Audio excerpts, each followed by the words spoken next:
On the BRICS Bank, on the contrary, instead of that being a threat to local development finance institutions, it could be one of the biggest boons, one of the biggest gains for local DFIs. It could do so for 3 reasons.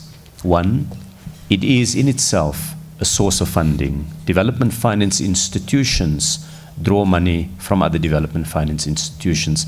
I referred to the facility that the IDC has negotiated with the China Development Bank. But indeed, the IDC's relationship stretches to a number of other DFIs elsewhere in the world.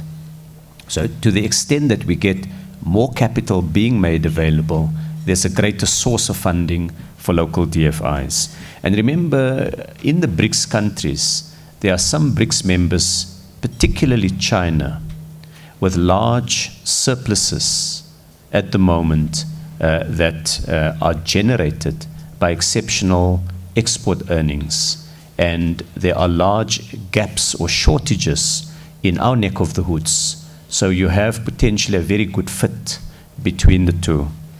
The second reason is that in a number of cases on the African continent, the appetite we have for investment exceeds our capacity.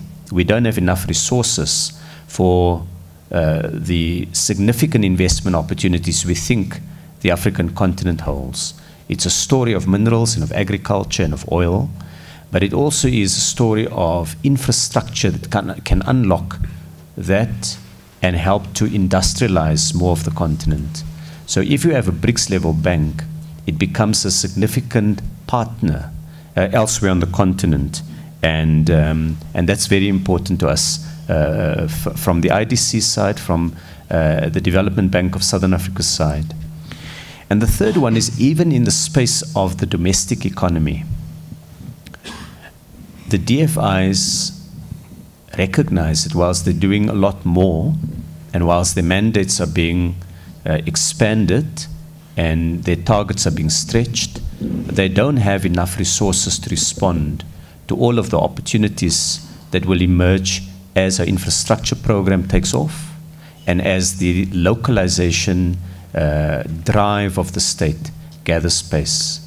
And so if we can get more investment coming in, both from the private sector globally and of course domestically, but also from the public sector through a development bank, a BRICS-led development bank, then we can achieve more of our goals.